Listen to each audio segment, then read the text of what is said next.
Alors, on attend encore quelques instants pour les derniers arrivés.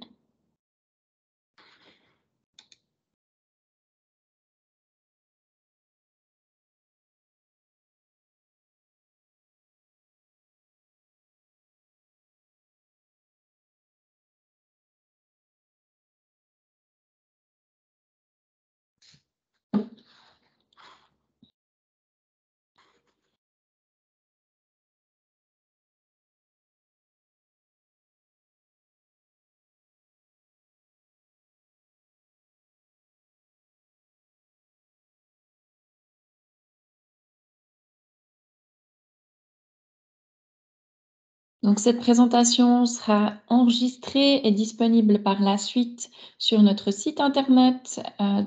N'hésitez pas à partager avec vos collègues si certains d'entre eux n'ont pas pu être présents.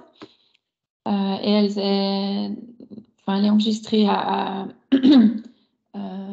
n'y a pas de limite de temps, donc vraiment on peut la revoir à toute la période, donc n'hésitez pas. Donc je crois qu'on va gentiment commencer. Donc aujourd'hui, on va revenir sur le thème de l'Islande et l'Écosse.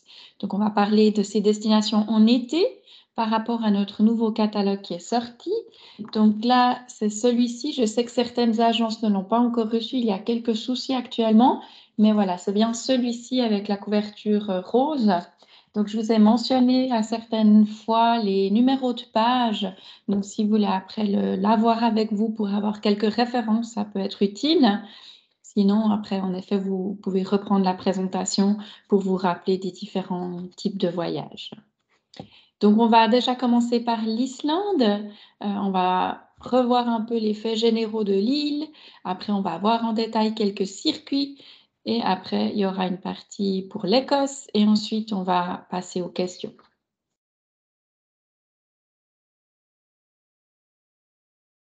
Alors, donc l'Islande, donc, c'est bien une île avec sa capitale Reykjavik. On a plusieurs limitations dans l'île. On parle vraiment des régions du sud, de l'est, du nord et de l'ouest. Donc, c'est assez facile à s'en rappeler. Mais on a vraiment différents types de paysages selon la région. Donc, c'est vrai qu'après, ça parle un peu plus aux gens si on parle du sud ou du nord, peut-être, avec l'est et l'ouest qui sont un peu moins connus. Les caractéristiques importantes de l'Islande, c'est que c'est une île avec une route circulaire goudronnée qui fait tout le tour. Donc ça va délimiter aussi le type de circuit qu'on va pouvoir faire. Si on choisit la route circulaire, on a besoin d'une petite voiture standard, tandis que si on veut aller dans les pistes qui sont ouvertes uniquement juillet-août, comme la Kulur, la Spregisendur et la Skia par exemple, ça nécessite un 4x4 et un 4x4 assez haut pour pouvoir traverser les gués et être sur les pistes qui sont plutôt caillouteuses ou sableuses. Donc on voit déjà la différence entre deux caractéristiques de cette île.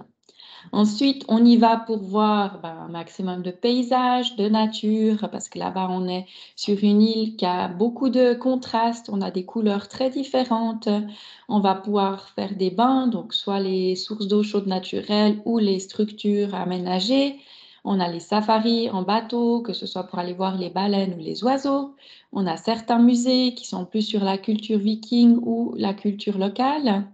On a de la marche en tout temps. Il n'y a pas vraiment de dénivelé, donc c'est plutôt de la marche facile, mais de la marche pour accéder aux différents sites curiosités naturelles. On a quelques grottes. On a par exemple la faille de Silfra entre les deux plaques tectoniques où on peut faire du snorkeling ou de la plongée. Et on a de la randonnée à cheval. Donc, c'est des clients qui doivent quand même apprécier la nature, être un petit peu volontaires pour certaines activités physiques, que ce soit des petites marches ou des grandes marches, mais pour découvrir un peu les curiosités. On n'a pas de thème, de parc à thème, on n'a pas d'activité vraiment toujours intérieure pour les enfants. Il y en a quelques-unes, mais ce n'est pas ça qui prédomine.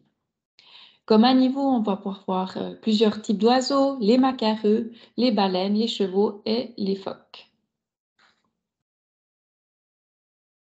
Donc, pour vous repérer un peu mieux des fois sur notre site internet par rapport au catalogue où on a mis des petites infos, mais pas tout, si vous allez dans le deuxième onglet, donc concevoir un voyage. Après, vous avez la destination que vous pouvez choisir. Donc, si vous mettez Islande, et ça va vous chercher ça, ou ça va vous ouvrir la page information générale de l'Islande. Vous allez y retrouver quelques informations du pays, par exemple la monnaie, la capitale, l'heure de vol, etc. Donc ça peut vous donner déjà certaines infos au lieu de chercher ailleurs sur Internet. Et ensuite, vous allez avoir plusieurs onglets différents pour choisir, par exemple, le type de voiture de location. Ça va vous ouvrir un PDF avec toutes nos voitures, les campeurs, les motorhomes, les excursions et après, vous avez un listing de nos circuits. Donc là, par exemple, je vous ai montré la page que vous avez déroulée et vous allez arriver jusqu'à l'aperçu de tous nos circuits. Donc ça, c'est si vous mettez aucun autre critère de recherche. Après, si vous cherchez par exemple par saison, vous mettez l'été ou l'hiver, ça va vous donner que les circuits en été ou en hiver. Donc ça peut déjà être un petit peu plus rapide comme mode de recherche. Donc ça, c'est valable pour tous nos voyages ou toutes nos destinations, mais ça vous donne déjà cet aperçu si vous cherchez par destination. Pour l'Islande, on a 3 voyages de groupe cet été. Donc pour les personnes qui souhaitent être accompagnées avec un guide francophone, c'est possible. On a le petit voyage d'une semaine au pays des contrastes où on a 3 dates.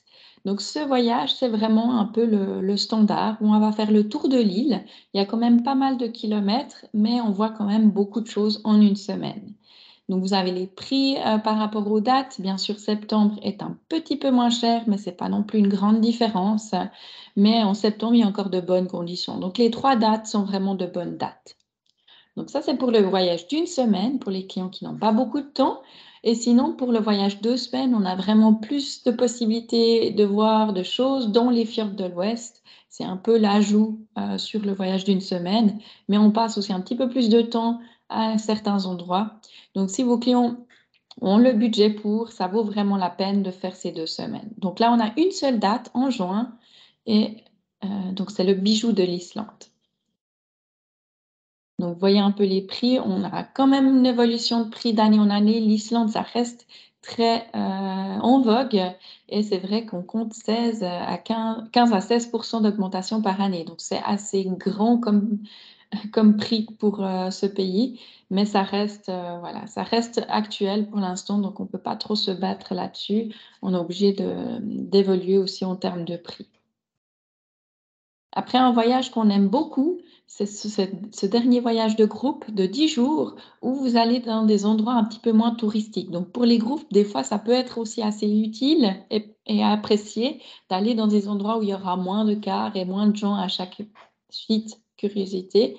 Donc là, c'est une date aussi en juillet où on va vraiment aussi faire, par exemple, une traversée en ferry. Donc ça peut être un peu ce côté mer qu'on n'aura pas sur les autres voyages. Donc là, c'est assez sympa. Puis le plus de ce voyage, c'est que vous traversez une piste. Donc c'est la manière de voir un petit peu les hauts plateaux, mais de manière accompagnée. Donc là, vous avez nouveau un prix un petit peu plus abordable, mais toujours assez élevé. Donc voilà, ça c'était pour les voyages de groupe qu'on a sur l'Islande. Petit rappel pour en individuel, comment se rendre en Islande. Donc vous avez des vols directs de ligne avec Icelandair qui circulent 5 fois par semaine depuis Genève et tous les jours depuis Zurich. Donc là, vous avez les jours et les horaires qui sont les mêmes chaque jour. Donc un départ plutôt agréable, mais le retour assez tôt. Donc c'est pour ça que souvent la dernière nuit est prévue à l'aéroport en général. Ensuite, sur place, la plupart des circuits se font voiture de location. Donc, on a notre prestataire Europcar qui est en face de l'aéroport. Là, vous voyez sur la photo le parking en face où vous allez chercher votre voiture. C'est vrai que comme il y a beaucoup de monde, puis ça reste un petit aéroport, en général, on a quand même 1 heure d'attente pour avoir les clés de la voiture. Donc, si jamais ne prévoyez pas trop de kilomètres, suivant les gens veulent dormir, parce que ça reste assez long d'être sur place. Donc, souvent, on fait la première nuit également à Reykjavik. Depuis Keflavik à Reykjavik, vous avez environ 45 minutes de voiture. Donc, on en fait, vous arrivez juste pour le souper, ce qui n'est pas, vous n'avez pas vraiment de temps pour éventuellement visiter quelque chose. Là, on va regarder un petit peu plus en détail nos circuits. On ne va pas tout voir les circuits, on va reprendre ceux qui marchent le mieux ou ceux qui sont le plus à conseiller. en général. Donc, c'est vrai que notre best-seller, c'est celui de 15 jours, les hauts lieux de l'Islande. Pourquoi? Parce qu'il va vraiment faire le tour de la route circulaire. Donc, c'est pour tout le monde qui n'a pas envie de conduire un 4x4 et qui veut voir un maximum de choses. Ça reste assez soutenu. On voit 2355 km parce qu'on va vraiment aussi aller sur la péninsule de Snæfellsnes. Donc, ça rajoute 2 nuits. Dans cet endroit-là, vous avez 3 nuits à Mivad, donc dans le nord, ce qui est plutôt agréable pour voir les principales curiosités, mais on a quand même un mouvement assez régulier d'étapes. Donc c'est en général ce que les gens choisissent quand ils veulent voir une première fois l'Islande, parce que ça vous permet vraiment d'avoir un aperçu assez global. Et puis les prix, vous voyez, ben, on a différentes structures hôtelières, donc on peut passer de 2006 à 3009. Donc il y a quand même une grosse variation de prix. Donc vraiment à toujours donner les prix max et minimum pour que vraiment la personne se rende compte. Parce qu'une fois qu'on va faire la demande, on va devoir trouver les hébergements. Et puis là, vraiment, ça change de tout au tout parce que chacun a des prix différents. On n'a pas de structure de 3 étoiles où tous ont un prix fixe. Donc, ça peut vraiment beaucoup évoluer. C'est pour ça que maintenant, on donne quand même une majoration entre deux prix. Et comme ça, le client peut vraiment dire son point final, son prix final. Et si on peut le faire, on le fait. Sinon, il faudra réadapter la catégorie de tarifs. Donc là, voilà pour notre best-seller. En général, c'est le produit le plus vendu. Ensuite, on a un produit plus spécifique qui comprend des pistes. Donc, pour ceux qui ont envie de vivre un petit peu plus d'aventure et voir ce monde des hauts plateaux, on a À la croisée des mondes, qui est le voyage le plus facile avec des traversées de pistes. Donc, on voit environ 2740 km. Donc là, un 4x4 est nécessaire pour tout le trajet. On aura cette traversée de piste Kjolur qui est la plus facile, où il n'y a pas de traversée de gué, mais que vous êtes sur des pistes. Donc, ça va quand même prendre 5-6 heures de traversée, mais c'est plutôt facile. Et ensuite, vous aurez une petite piste qui est entre Raunejar et Kirkjuberklaustur, qui est aussi considérée qu'une piste assez dure, mais tout à fait agréable, où là, vous avez 3-4 heures de traversée, et là, il y aura des gués également à traverser. Donc ça, ce serait un des voyages qui est le plus recommandé pour des gens qui veulent voir un petit peu autre chose. Et vous avez quand même 3 étapes de 2 nuits, ce qui permet de faire quelques randonnées et quelques excursions. Ensuite, on a un voyage qui est assez neuf, donc on n'a que depuis quelques années, où c'est plus pour les gens qui ont déjà vu l'Islande ou qui veulent vraiment être à l'opposé de tout ce que les touristes habituels font. Donc, on va garder cette partie nord où il y a de toute façon moins de monde en général. On va prendre un vol interne, on va arriver directement dans la partie est, Egilsstadir, et on va faire toute cette côte qui est une route assez panoramique pour revenir après sur Reykjavik. Déjà, on va être dans un sens un peu différent que la majorité des touristes et en plus, vous ne faites pas toute cette partie sud qui est souvent très bondée. Donc, c'est vrai que c'est un plus pour recommander aux gens qui veulent voir un peu autre chose. Donc là, on est déjà dans un tarif de 3 000 à 3 300 par personne, mais c'est quelque chose qui peut être assez facilement reconfirmé si on s'y prend rapidement. Après, la région de Mivat du nord vers Husavik est toujours très bondée, pas en termes de tourisme, mais c'est parce qu'il y a très peu d'hébergements. Donc, c'est toujours la petite étape qui peut être difficile. Mais on essaye de trouver des solutions au maximum. Ensuite, on a un voyage famille. Donc, c'est vrai que les hébergements en Islande ne sont pas idéaux pour les familles parce qu'il n'y a pas forcément de chambre familiale ou quadruple, par exemple. La majorité sont des triples et les triples restent très petites. Donc, on n'a pas souvent la place pour étaler tous ses bagages, par exemple. Donc, ça peut être assez serré. Donc, on ne le recommande pas forcément pour des gens qui veulent avoir les enfants dans la même chambre. Mais c'est possible dans une petite partie de l'Islande, dans le sud et dans la partie ouest, pardon. Du coup, par exemple, ce voyage a été fait où on peut trouver des logements famille. Après, je vous dis que c'est aussi, plus on s'y prend tôt, mieux on a de la chance parce que c'est vrai qu'au bout d'un moment, ben, il n'y aura plus rien et là non plus, on ne pourra plus garantir ce type d'hébergement. Mais ça reste un voyage que vous pouvez proposer et là, je vous donne le prix par famille, donc c'est-à-dire que si c'est 2 adultes et 2 enfants de moins de 2 ans, vous pouvez avoir un prix entre 5 200 et 6 400 francs. Donc, ça peut être encore assez abordable pour ces familles-là et ça permet de faire peu de kilomètres et beaucoup de choses dans ces régions pour les enfants. Donc celui-ci, c'est voyage découverte pour les familles. Voilà, on a fait le tour un peu de nos circuits qu'on peut recommander en premier lieu, mais bien sûr, après, vous avez l'aperçu dans le catalogue de tous nos circuits et les highlights. Donc, pourquoi vendre celui-là plutôt qu'un autre? Mais sinon, nous sommes toujours là pour vous conseiller si vous avez des doutes. Mais là, en tout cas, vous avez une bonne référence pour un premier regard. En Islande, ben, je vous ai parlé de beaucoup de curiosités naturelles. Donc, qu'est-ce qu'on va voir en premier lieu, puis que souvent les gens ne veulent pas louper? Donc, vous avez bien sûr le geyser de Geysir. Ça, c'est dans le sud, dans le parti du Triangle d'Or. Ensuite, vous avez énormément de cascades ou de chutes d'eau, dont les plus renommées sont Gullfoss, Seljalandsfoss et Skogafoss. Skogafoss, par exemple, en photo, avec ses pierres basaltiques. Donc c'est vrai que ça, souvent les gens aiment bien les faire, mais après on en a partout dans l'île, donc on a beaucoup à faire aussi. On n'est pas obligé de toujours prendre celle-ci. Vous avez la zone de Solfatare dans le nord, Namaskar, qui est assez jolie à visiter. Vous avez bien sûr la faille de Silfra dans le parc national. Vous avez la région de Veravellir, aussi une région très colorée, la région de Landmannalaugar, donc ça c'est des pistes où on n'accède qu'avec le 4x4, mais qui est très connu mondialement. Vous avez la région du Nord, le lac de Mivat, avec tous ces petits cratères qui sont assez jolis aussi lors d'un vol en avion, par exemple. Et vous avez toutes ces sources d'eau chaude. Donc là, on voit un peu le thème de l'Islande, qu'est-ce qu'on va pouvoir voir et observer lors d'un circuit. Pour les voitures de location, comme je vous ai dit, on travaille avec Europcar.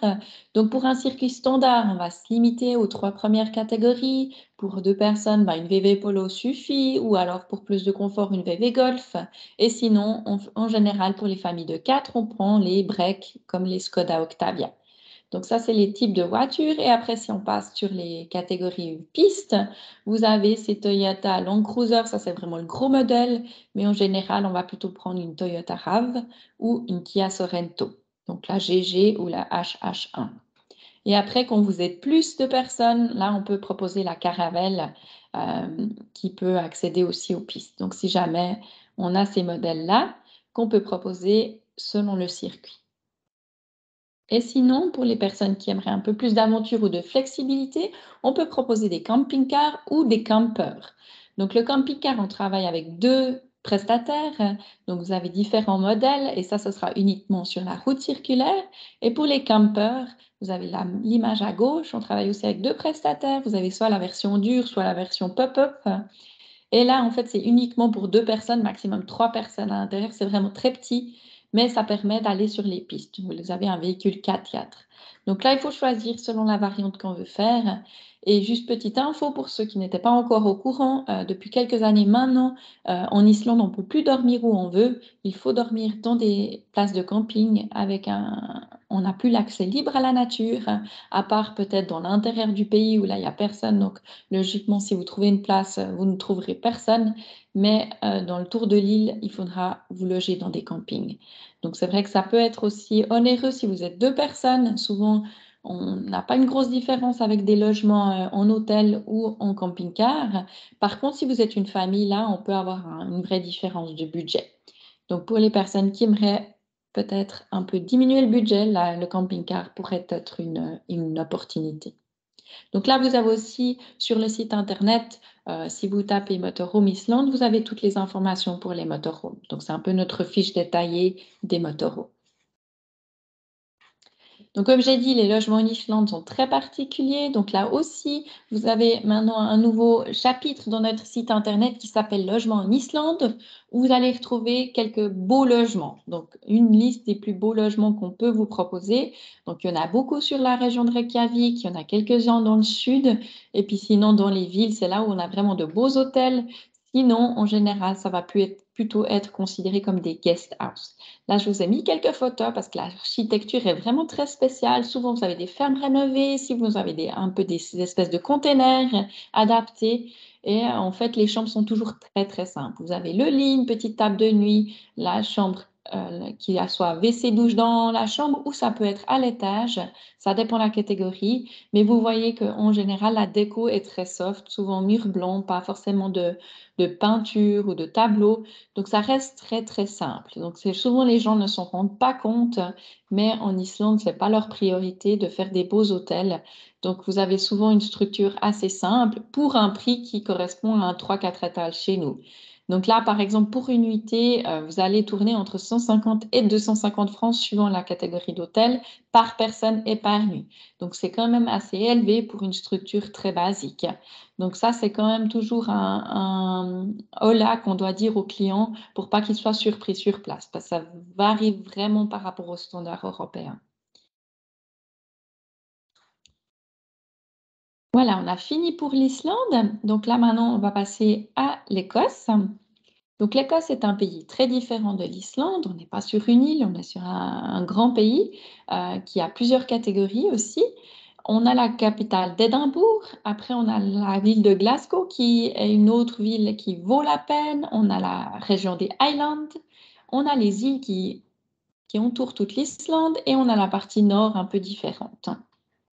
Donc on va voilà, faire des circuits par rapport aux régions, mais aussi par rapport au kilomètre parcouru. Bien sûr, une des caractéristiques, c'est qu'on roule à gauche, donc ce n'est pas toujours évident pour les gens. Ça, pour ma part, j'ai trouvé très simple. Il nous faut 5 minutes pour s'habituer. Surtout si vous choisissez une automatique, c'est beaucoup plus simple à gérer. Et puis si on est deux conducteurs, c'est clair que les kilomètres sont plus facilement parcourus. Si on est tout seul à conduire, il faudra choisir un voyage adapté. Et après, toujours ne pas oublier que la météo est très capricieuse, même qu'en juin, juillet, août, vous allez avoir beaucoup de pluie. Il y aura aussi également beaucoup de, de brouillard. Donc, c'est vrai que le matin, l'après-midi, ça peut être différent, la météo. Donc, toujours de bien s'être équipé et pas toujours penser qu'il va faire 2 semaines de beau. Ça, c'est sûr. Pourquoi on va en Écosse? C'est en général déjà pour cette nature qui est très verte, très variée. On aura aussi des paysages soit de côtes, soit de petites collines vallonnées. Donc on a pas mal de différents paysages, mais ça reste très vert, très, très forestier. On pourra faire beaucoup de randonnées, on pourra aller visiter du château, soit les visites intérieures, soit rester à l'extérieur. Il y aura également ce goût de la distillerie avec les whisky ou les gins. Donc on va pouvoir voir aussi un petit peu ce côté-là. Et puis aussi, une activité très demandée en août, c'est le Military Tattoo à Édimbourg.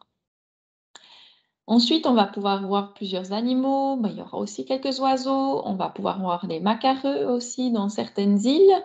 On a énormément de moutons tout le long de son trajet. Et également les vaches Highlander, ces grandes vaches à poils roux qui sont très jolies. Et aussi, on parle des midges qui sont les petites mouches. Donc, lorsque c'est un peu humide et qu'il a fait un peu chaud, elles peuvent sortir. Donc, elles sont plutôt méchantes, mais on n'en a pas toujours. Donc, ça reste un animal qu'on pourra voir éventuellement. Comment s'y rendre? Donc nous, on n'a pas de vol de ligne directe, pardon, j'ai oublié d'enlever le direct. On travaille avec KLM qui part de Genève jusqu'à Édimbourg ou Glasgow ou également Inverness ou Aberdeen, ça pourrait être un choix, et toujours via Amsterdam. On peut vous proposer aussi British Airways, mais c'est vrai que Londres est toujours un peu compliqué pour les gens. Donc, c'est plutôt ces relations qu'on utilise. On peut également vous proposer Zurich avec Edelweiss, mais ce n'est pas tous les jours. Donc, si les gens sont intéressés, on va avoir les alternatives. Sur place, on vous propose des voitures de location avec notre partenaire Arnold Clark. Il a plusieurs stations, donc ce n'est pas seulement Édimbourg. On peut vous proposer d'autres stations également. Et elles ne sont jamais tout de suite à l'aéroport, elles sont toujours à 15-20 minutes et ils viennent vous chercher en minibus pour la station. Et puis après, tout est bien entretenu par les employés. Ils vous montrent et vous devez rendre la voiture à la station. On peut également vous proposer avec un supplément le retour à l'aéroport. Donc par rapport à nos voyages de groupe en été pour l'Écosse, on en a deux cette année. J'ai oublié de vous marquer la date, c'est en juin. Mai-juin, le week-end whisky. Je vais juste voir si j'ai la date en tête. J'ai oublié de le préciser. Alors. Donc, les voyages en groupe dans le catalogue sont toujours sur la fin. vers la page 90-98. Donc là, le week-end whisky, c'est du 29 mai au 2 juin. Donc c'est 5 jours, c'est un petit voyage où là, il y aura un groupe francophone et vous allez vraiment aborder la région du whisky. Donc avec une première étape à Édimbourg, après une région dans la région de Perth et pour finir à Aberdeen. Et là, vous allez avoir plusieurs activités incluses dans le voyage. Donc c'est un joli voyage sur la période de fin mai où normalement, c'est un petit peu moins pluvieux que d'habitude, donc ça pourrait être une jolie opportunité pour ceux que ça intéresse. Donc là, c'est notre premier voyage. Et sinon, on a le voyage d'une semaine qui est, lui, prévu à la date du...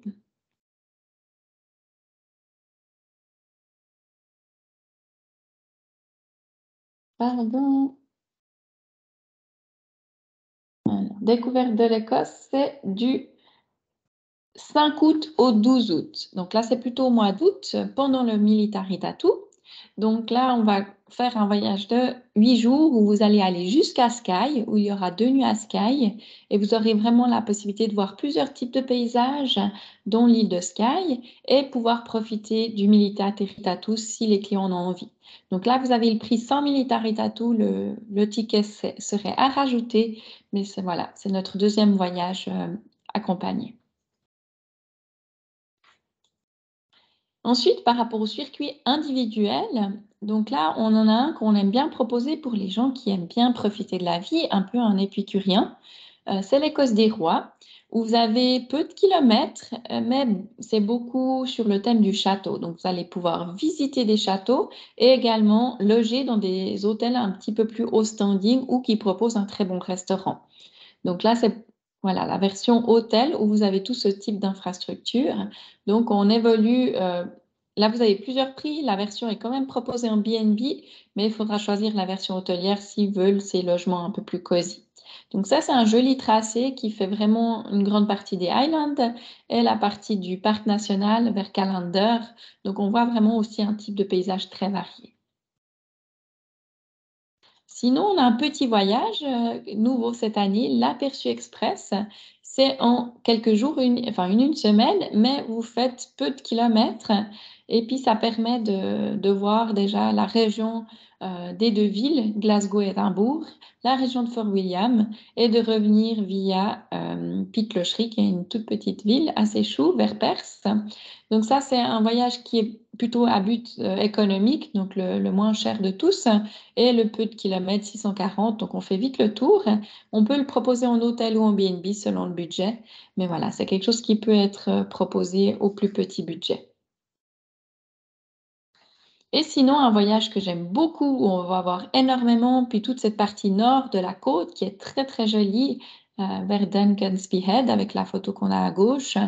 Donc ça, c'est les côtes colorées des Highlands, où on va partir d'Inverness. On ne va pas faire Édimbourg, on ne va pas faire les Highlands, mais on va vraiment se concentrer, enfin les Highlands du sud, on va faire que les Highlands du nord, et on va se concentrer sur toute cette côte qui est magnifique. Donc là, on est sur 1120 km, qui est encore agréable en 8 jours et arrive à Inverness, peut-être un petit peu moins bondé qu'Édimbourg. Donc pourquoi pas proposer ce type de circuit pour les gens qui seraient une deuxième fois, qui n'ont pas fait cette région, ou pour ceux qui cherchent justement quelque chose d'un petit peu différent. Donc là, un peu trois voyages qu'on a. Je vous parle aussi du meilleur de l'Écosse qui est sur 15 jours. Ça, c'est aussi une bonne alternative à proposer aux clients qui veulent vraiment voir de tout. C'est vraiment un ensemble. Donc, si jamais la plupart de nos circuits qui commencent par le meilleur, en général, vous avez la solution et puis vous voyez les highlights. Mais voilà, sinon, trois autres alternatives qu'on peut proposer. Pour les voitures, comme j'ai dit, c'était avec Arnold Clark. Donc là, vraiment, le choix en Écosse, ce qui est important de savoir, c'est s'ils veulent une manuelle ou une automatique. Il n'y a pas une énorme différence de prix, mais il y a quand même une différence de prix. Et là, vous avez par exemple les numéros 4 qui sont bien pour 1 à 4 personnes, ou sinon les numéros 6 qui sont plus grandes avec plus de capacité de bagage. On n'a pas de grosses voitures ni de 4x4 en Écosse, donc si jamais vraiment rester sur le type de véhicule standard. On peut également faire du camping-car en Écosse. C'est la même chose qu'en Islande. On ne peut pas camper où on veut. Il faudra utiliser les campings usuels. Je vous conseille de réserver à l'avance parce que l'Écosse est très demandée aussi en camping-car. Donc, on a notre prestataire MC Rent avec qui on peut vous proposer ce genre de camping-car. Si les gens aimeraient quelque chose de plus petit à deux ou des petits vans, on peut aussi vous proposer des vans. On a quelques prestataires avec un prix du jour. Donc, si vous avez lu la demande, on peut le proposer. Sinon, pour les logements, donc en Écosse, on est aussi sur cette base de guest house B&B, mais ça reste assez ancien. Les structures n'ont pas beaucoup été rénovées. C'est souvent des petits hôtels qui ont 4-5 chambres maximum.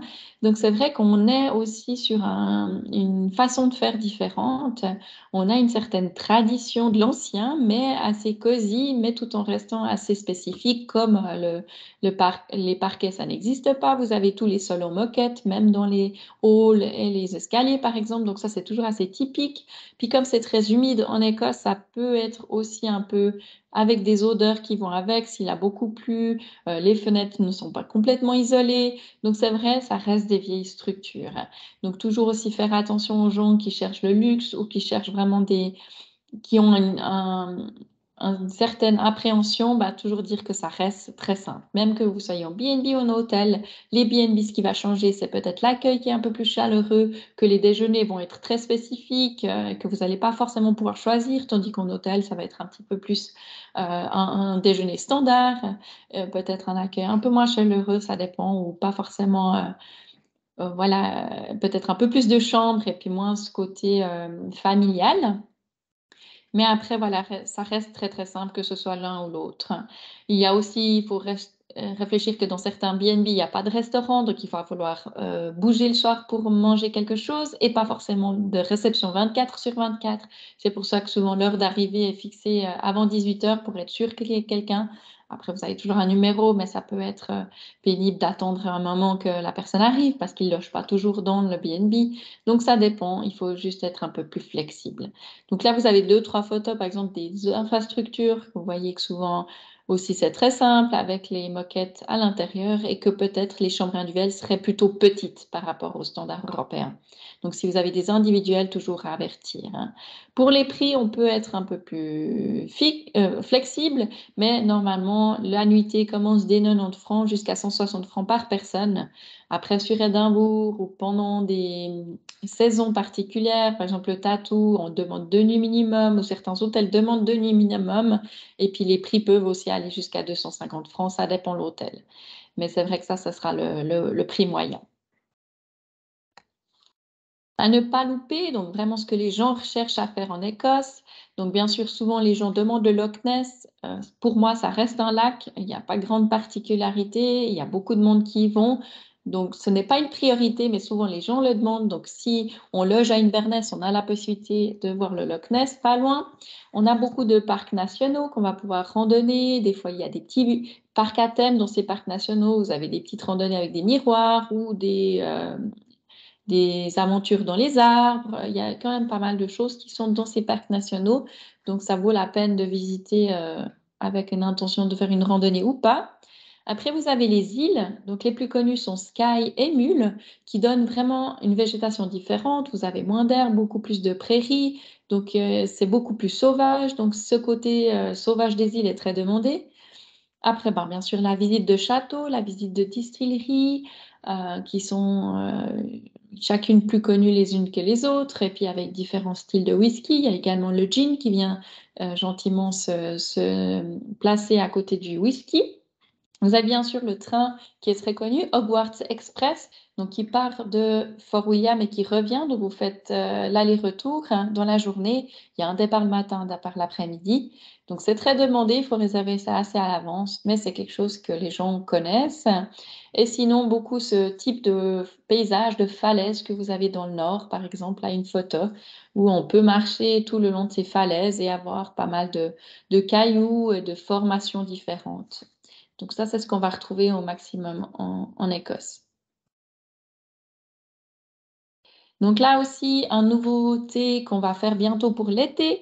Donc si vous continuez sur notre site internet, dans le petit onglet Concevoir un voyage, et sous la petite rubrique Activités, vous avez tout en bas les excursions. Elles vont bientôt être mises en place pour tout l'été. Donc c'est là aussi où vous pourriez donner à vos clients par la suite le lien pour qu'ils choisissent ces excursions. Après, sinon, pour certaines destinations, on a des pages PDF, donc n'hésitez pas à nous demander si ça existe, qu'on vous le transmette.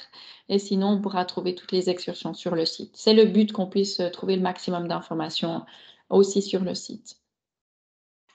Ensuite, pour ceux qui ne connaissent pas encore cette fonction du site internet, vous avez, si vous tapez /agence de voyage, vous avez vraiment une page pour vous. C'est-à-dire, vous avez l'onglet formation où là, il y aura tous les webinaires et toutes les vidéos qui seront disponibles.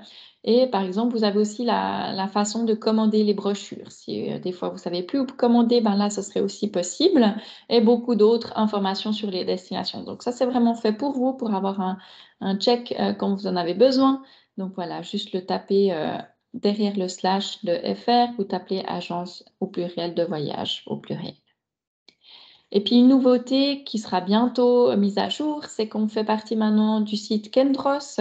Pour ceux qui sont abonnés, on a la possibilité d'avoir maintenant une rubrique offre des différents Théo où vous allez pouvoir chercher par destination ou par offre ou voir toutes les destinations si vous cliquez, les différentes offres et en fait ce sera sur notre logo que vous pouvez donner l'accès à vos clients avec les offres que vous voulez mettre en avant, avec des PDF qui reprennent tout le voyage ou le prix, etc.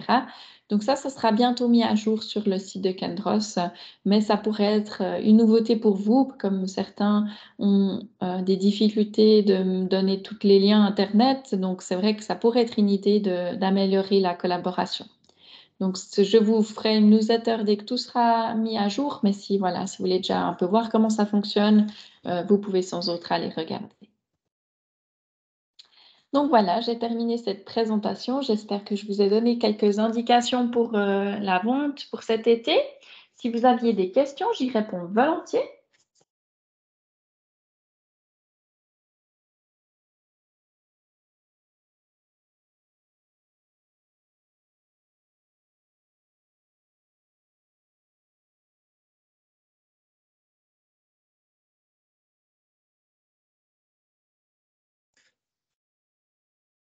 Alors, j'ai pas l'impression qu'il y a des questions. Donc, si ce n'est pas le cas, en tout cas, n'hésitez pas si ça vous revient. Je vous remercie pour l'attention et je vous souhaite une toute belle journée et une très belle semaine. Merci à tous.